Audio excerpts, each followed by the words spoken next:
Cyber ವಂಚನೆಯಲ್ಲಿ ದಕ್ಷ ಹಾಗೂ ಪ್ರಾಮಾಣಿಕ police ಅಧಿಕಾರಿ ಸಿಪಿಐ ಶ್ರೀಸೆಲ್ ಬ್ಯಾಕ್ವರ್ಡ್ ಅವರ ಹೆಸರು ದುರ್ಬಳಕೆಯೇ. ಮೂಡಲಗಿ ಪೊಲೀಸ್ ಠಾಣೆಯ ಸಿಪಿಐ ಶ್ರೀಸೆಲ್ ಬ್ಯಾಕ್ವರ್ಡ್ ಅವರ ಹೆಸರು ದುರ್ಬಳಕೆ. ಪೊಲೀಸ್ ಅಧಿಕಾರಿಯ ಹೆಸರನ್ನೇ ಬಳಸಿಕೊಂಡು ಸೈಬರ್ ವಂಚನೆಗೆ ಯತ್ನ ನಡೆದಿದೆ.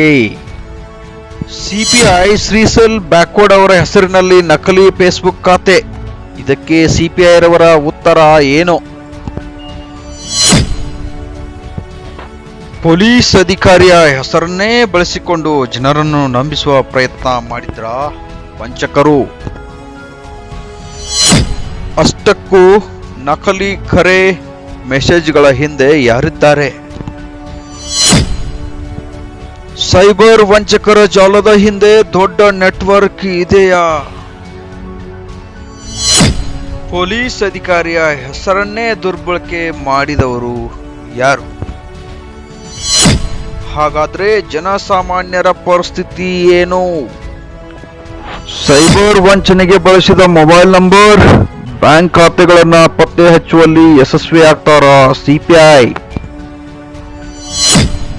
ಸೈಬರ್ ವಂಚನೆ ಬಗ್ಗೆ ಪೊಲೀಸ್ ಇಲಾಖೆಯಿಂದ ಎಚ್ಚರಿಕೆ ಇದೆಯಾ? ಪೊಲೀಸ್ ತನಿಖೆಯಿಂದ ಸತ್ಯ ಹೊರಬರುತ್ತದೆಯಾ? ಈ ಎಲ್ಲ ಕುತೂಹಲಕಾರಿ ಪ್ರಶ್ನೆಗಳಿಗೆ ಉತ್ತರ ಕೊಡ್ತಾರಾ ಸಿಪಿಐ ಸಾಹೇಬ್ರು? ಕಾದು ನೋಡಬೇಕಾಗಿದೆ.